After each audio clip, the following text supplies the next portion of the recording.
गुरु बिन होए ना ज्ञान, गुरु के बिना ज्ञान नहीं। मित्र बिन होए ना चोरी, गुरु बिन होए ना ज्ञान। भेद बिन होए ना चोरी, गुरु के बिना ज्ञान नहीं, भेद के बिन चोरी नहीं। जब तक कोई बताएगा नहीं कि इसके पास कितना धन है, तब तक कोई चोर नहीं आएगा। और गुरु के बिन ज्ञान नहीं। गोस्वामी तुलसीदास जी इतने अद्भुत हैं कि आपने गुरुदेव की वंदना की, लेकिन गुरुदेव को मध्य में रखा।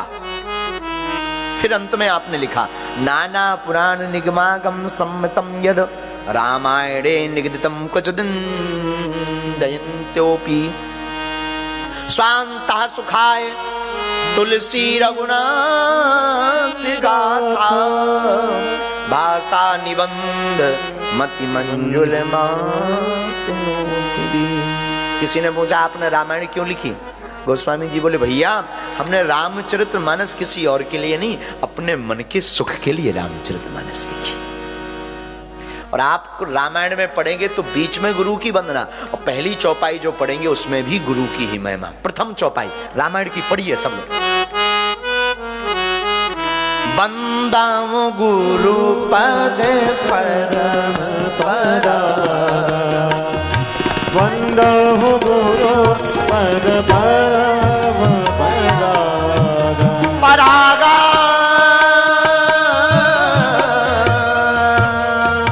परागा,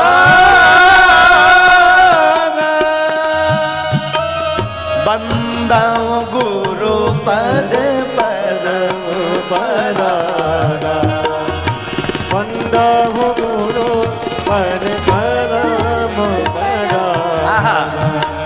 सुरचि सुबास सरसी अनुराग, सुरचि सुबास सरसी अनुराग, सुरचि सुबास सरसी अनुराग, सुरचि सुबास सरसी अनुराग।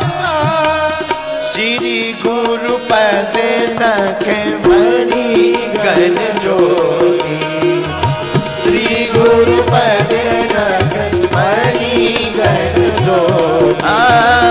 सुमेरति देव दृष्टि होती, सुमिरति देव दृष्टि हो।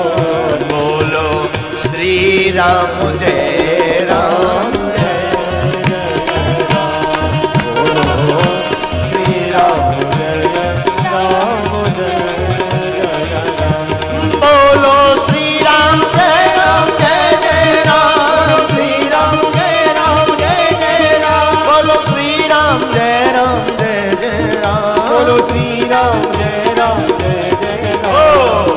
बंदा गुरु पद परम परागा, बंदा गुरु पद परम परागा।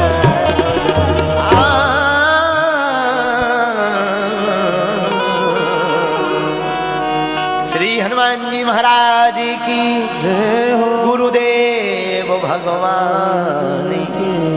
पहली स्तुति गुरुदेव भगवान की। आहा, क्यों? बंदाऊं गुरु पद, गुरु के चरण ही कैसे हैं, जिनके चरणों के नख के दर्शन करके दिव्य दृष्टि पा सकते हैं। गुरु के बिन ज्ञान नहीं, गुरु बिन कल्याण नहीं। गुरु देव नहीं है, गुरु त्रिदेव है। गुरु की उपासना करने वाला बुद्धू नहीं होता, बुद्ध होता है। गुरु की उपासना करने वाला बुद्धू नहीं, बुद्ध होता है। अशुद्ध नहीं, शुद्ध होता है। इसलिए गुरु अद्भुत महिमा। गोस्वामी जी पहली पंक्ति में गुरु को प्रणाम करते हैं। गुरु पर हमें एक चर्चा याद आ रही है।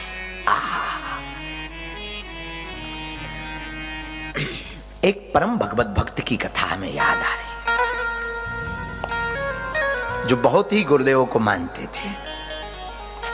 दोनों पति पत्नी। एक परम भक्ति मता देवी, जिसका नाम था त्यागमयी। क्या नाम था?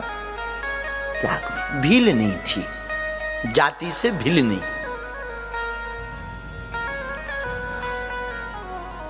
उसका पति था बड़ा सरल सहज सीधा साधा, जंगल में रहते थे,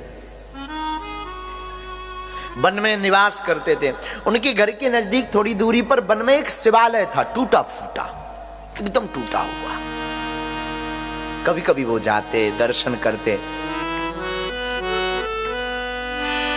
एक दिन इसके पति ने कहा कि तुम्हें लगता नहीं मंदिर बहुत दिनों तक कोई जल चढ़ाने नहीं आता, शिव जी की पूजा करने नहीं आता, कुछ अपन लोगों को करना चाहिए।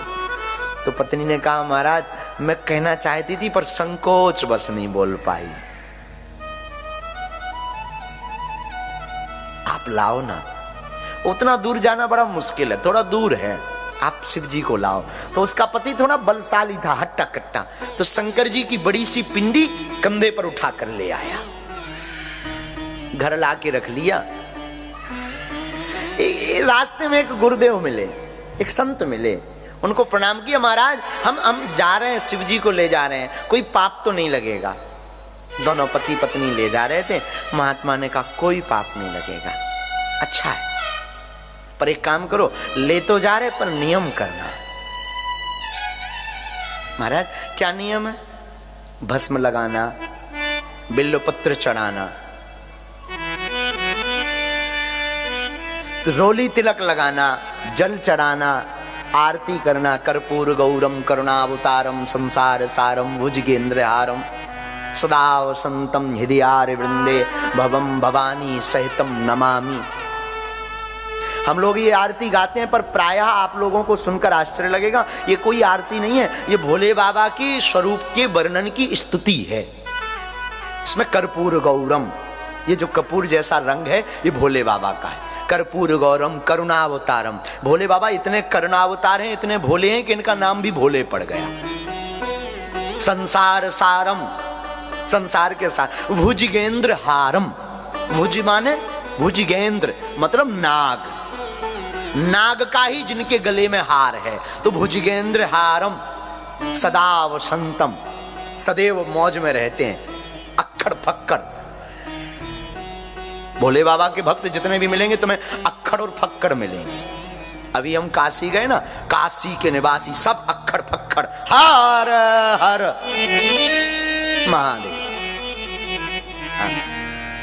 तो सदा वसंतम हृदयार वृंदे भवम भवानी सहितम नमामि। तो तुम ले जा तो रहे हो, गुरुजी ने कहा एक काम करना, भस्मी लगाना, बिल्वपत्र चढ़ाना, जल चढ़ाना, तिलक लगाना, आरती करना। हाँ, नियम ना टूटे वरना पाप लगे। गुरुदेव जो आपकी आज्ञा। त्यागमयी भीलनी और उसका पति दोनों शिव जी को लाए, घर में पधारना कर दी, रख लिया। अब तो रोज पूजा करता, पति रोज भस्म लाता, पत्नी रोज भस्म लगाती, बिल्वपत्र चढ़ाती, पंचाक्षर मंत्र। पंचाक्षर मंत्र मतलब ओम नमः शिवाय, ये पंचाक्षरी मंत्र है। इस मंत्र का वो जाप करती, आनंद में डूबते दोनों। कभी नाचते, और पति नाचता तो पत्नी भी नाचती, भोले बाबा के गीत गाते। बुरा मत मानना, गृहस्थ कोई भोग का विषय नहीं है, पति पत्नी का रिश्ता भोग का विषय नहीं है, पति और पत्नी का रिश्ता तो योग का विषय है। दोनों मिलकर ईश्वर की आराधना में योग करें। हम लोग पति पत्नी के नाते को भोग बना लिए। पति पत्नी का नाता भोग नहीं, पति और पत्नी का नाता तो संयोग है, ईश्वर को पाने का एक योग है।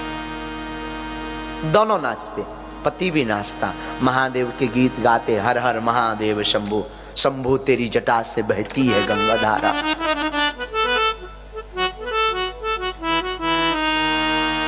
एक बार एक घटना घटी, पूछो क्या। रात हुई, बरसात का मौसम, बरसात में जोर की बारिश हुई। सुबह हुई, दोनों ने जल चढ़ाया भोले बाबा को। भस्म के लिए पूरे जंगल में भागा, पर सब गीला हो गया। शमशान मरघट की जितनी राख थी बह गई, भस्म बची नहीं। मनहीन करके वापस लौटा। गुरुदेव भी मिले रास्ते में, गुरुजी आज भस्म नहीं है, क्या करें? गुरुजी ने कहा कोई बात नहीं। घर पर आया, पत्नी को बताया भस्म नहीं है आज। भस्म तो जानते ना, भस्म नहीं मिली, विभूति नहीं मिली, आज क्या चढ़ाऊं?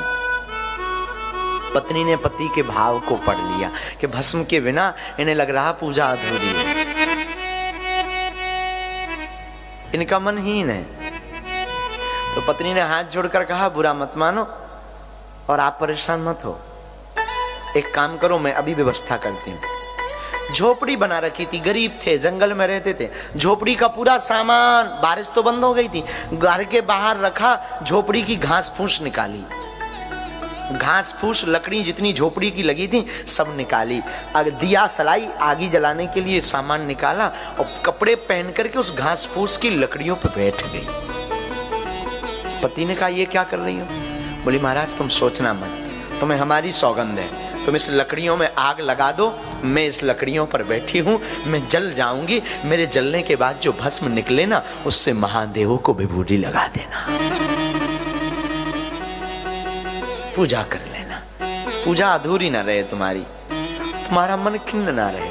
पति की आंखों में आंसू आ गए कि तू बड़ी बड़ी भाग्यशाली है, लेकिन ऐसा मत कर, तुझे छोड़कर तू मुझे छोड़कर जाएगी, पर मैं कैसे पूजा करूंगा? पत्नी कहती रोना नहीं, चुप हो जाओ, ये भी मत सोचो। पर मैं एक बात बोलूं, मैं भाग्यशाली हूं, मैं जीते जी या मरने के बाद किसी काम में तो आने वाली नहीं हूं। कम से कम भोले बाबा को भस्म लगाने के काम आ जाऊं तो ये मेरा सौभाग्य है। पति चिघाड़ कर रोया, पत्नी ने सौगंध रख दी, मेरी बात मानो तुम आग लगाओ। पति से पत्नी बिछुड़ रही थी, पति को बुरा लग रहा था, पर भाग्यमती मुस्कुरा रही थी, क्योंकि गुरु ने आज्ञा दी थी कि भस्म लगाना, और गुरु की आज्ञा टलनी नहीं चाहिए। बुरा मत मानना मेरे माई बाप, जितने आप पागल बैठे हैं, आज की कथा में एक सूत्र लेकर जाना, किसी की बात मानो या ना मानो, पर माता पिता गुरु की बात कभी टालना मत। इनकी वाणी जो बोले गुरु बनाओ, एक गुरु रखो, योग्य गुरु। जरूरी नहीं है वो गुरु तुमको मिले, जरूरी नहीं है वो गुरु तुम्हारे कान फूंके, तुम्हें मंत्र दे, नहीं नहीं नहीं नहीं, जो गुरु तुम्हारी बाएं पकड़कर हनुमान से जोड़ने का काम करे वो गुरु है।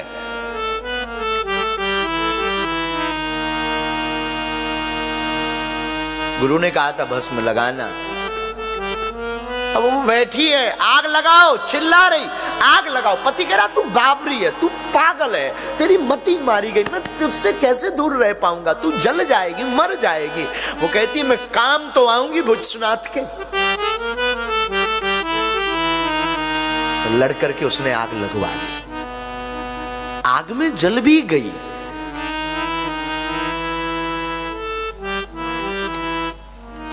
शरीर ध्वस्त हो गया, राख उठाई भस्मी, उसके पति ने महादेव को रोते रोते लगाया। एक दो सौभाग्य उसको रोना दो कारण से आ रहा है, एक तो पत्नी के बिछुड़न पर रोना आ रहा, दूसरा इस बात पे भी रोना आ रहा कि मैं कितना भाग्यशाली हूं कि मेरी ऐसी पत्नी है जिसने मेरे पूजा के भाव को रखने के लिए अपने प्राण त्याग दिए। दोनों से रो रहा, आंखें झरझर करके उसकी बह रही।